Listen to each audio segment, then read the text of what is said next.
This sad existence over here is Bill. He is one of the best employees at Big Corp Incorporated. Never complains, works hard, stays late, and genuinely just wants to be a good, productive member of his workplace. But that is the worst thing you could possibly do! Worst? What are you talking about? He sounds like a great employee. Oh, he is a great employee. But guys like Bill always get absolutely destroyed by the corporate world. Not because they're weak, not because they're stupid, but because they are too good and too nice. It's a curse! Guys like that get eaten alive in this system. Bill is doing the work of 3 people. He has not received a raise in 2 years. He has been told he is almost ready for a promotion so many times he stopped counting 5 performance reviews ago. Objectively, he's so stuck, man. He's cooked. But every single morning, he shows up on time, works diligently, and brings a big pile of paperwork with him home for the weekend. Meanwhile, some lazy bro they hired 3 months ago just got promoted.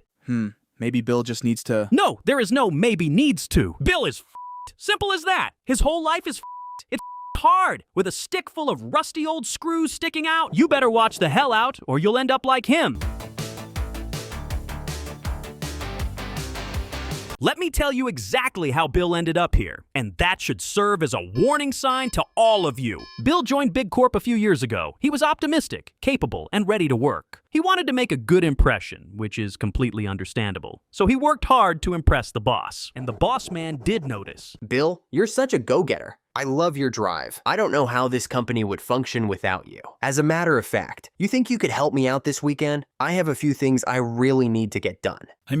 I did have plans to go see my daughter this weekend. Come on, bro. Your daughter isn't going anywhere.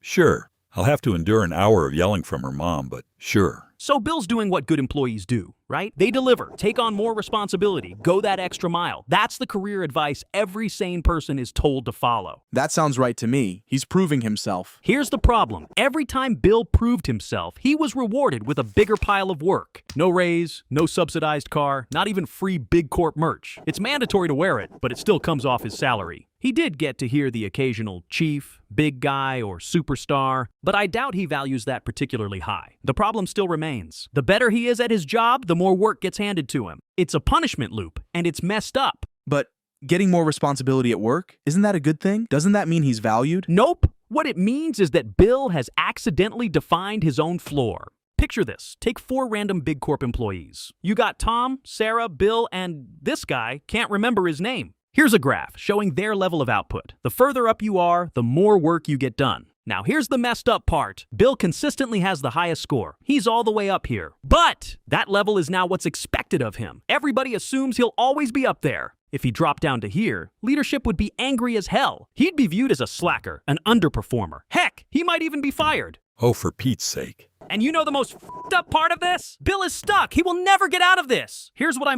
mean by that.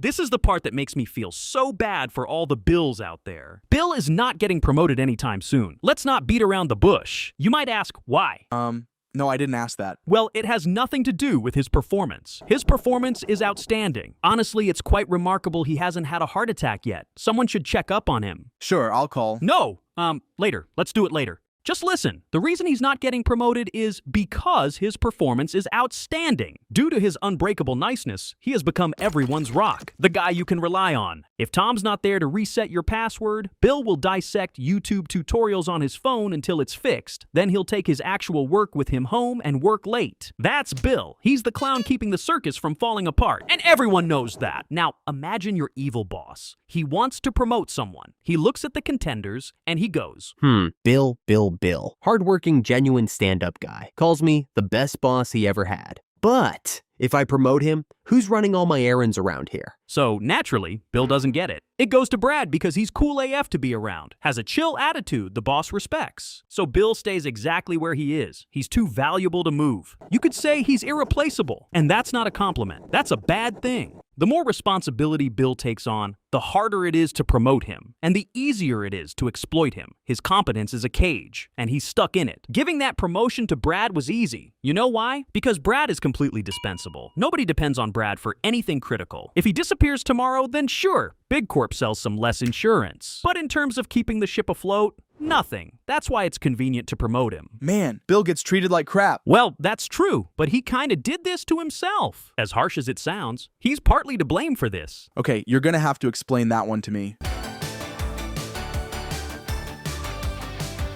So here's the sad reality about Bill. Bill is not an idiot, right? He's competent. And above all, Bill is nice. He is genuinely a good, decent human being. He's the type of guy you want by your side during hard times, through sickness and in health, you know? So what's the problem? It's this. The corporate environment is the Wild West. It's a lawless wasteland. It's the law of the jungle. Survival of the fittest. There is no invisible force rewarding the good and punishing the bad. There's just people extracting maximum value from each other. Whoever can play the game the smartest, take as much as possible, while giving as little as possible, they thrive. Not understanding that is what set Bill up for failure. You see, the first time someone dropped a task on Bill that wasn't his, Bill said yes. He was new. He wanted to help. Saying no felt rude. Understandable. Second time, same story. Third time, you know the drill. And fast forward a few years, he's burned out, divorced, and has officially become the office pushover. Bro, his biological age is like 83, but this guy's still in his 30s. Doing other people's shit has just become a habit. Everyone has figured out that Bill will not say no. No! That's the word. 2 letters, 1 syllable. Bill has never said it, and it has cost him his sanity. It has cost him his career. Bro is more smoked than smoked salmon. There must be something he can do. There ain't. This is what all them motherfuckers out there need to realize. Once you've set the bar for yourself, you can't undo it. Sure, everyone expects a Bill meltdown once in a while. Sure, we expect to hear, "Why, God, why?" coming out of his office every Friday when the rest of us leave for the weekend. We're all fine with that. But if Bill would ever start saying no, if he would ever set some kind of boundaries, he would get absolutely wrecked. People would say he's being difficult. He's changed. He used to be such a team player. What happened to Bill? He did this to himself. Respect the rules of the game, or the game will eat you up. Okay, Bill's trapped, Bill's overworked, Bill's not getting promoted, but surely he is at least being paid well? He's the most underpaid guy in the entire office. This is the sad and up truth. Guys like Bill are always underpaid. Here's why. The most powerful salary negotiation tool available to any employee is a job offer from somewhere else. Most people know this. Staying at the same job almost always means accepting less. Because here's how companies actually work. Let's say Bill started working at Big Corp 10 years ago. At that time, the market rate was $70,000, so that's what he got. Sure, he gets a tiny little annual raise, but it's so small it barely registers. Today, the market rate for that same job is $100,000. So that's what Todd, who started last Friday, is getting. Unfair! See the bullshit? Bill has been working hard for a decade, and he's making less than the guy he trained. Yeah, Bill trained Todd. He showed him the systems, the processes, everything, and that guy is making more than Bill. This is how it always f***ing goes. It's why being good at your job is devastating for your career growth. When people like Bill eventually do leave, companies need to hire 3 people to replace him. That's why, even for them, it would make more sense to just give him the money. But of course they won't, because they're Big Corp.